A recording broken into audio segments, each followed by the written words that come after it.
అసలెందుకు ఇలా వస్తువులు యాడ్ అవుతాయి అని ఆలోచిస్తే నేను కొన్ని రీజన్స్ అబ్జర్వ్ చేశాను. మన పేరెంట్సో, ఇన్‌లాసో, క్లోజ్ రిలేటివ్సో వాళ్ళ ఇంట్లో కొత్త వస్తువులో గిఫ్ట్స్‌గా వచ్చినవో లేకపోతే ఎక్స్‌ట్రా ఐటెమ్సో నీకు నచ్చితే లేదా కావాలంటే తీసుకెళ్ళు అంటారు.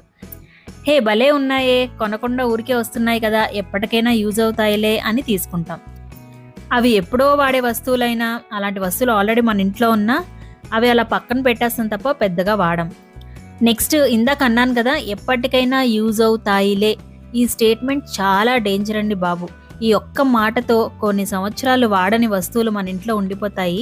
ఎన్ని ఉండిపోతాయో, ఎప్పటి వరకు ఉంటాయో మనకే తెలీదు. ఆ మాట మీ మైండ్‌లోకొచ్చినప్పుడు ఒకటికి 2 సార్లు ఆలోచించుకోండి.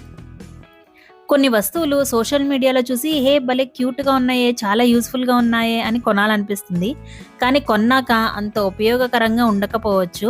ఒక వస్తువు కొంటున్నాము అంటే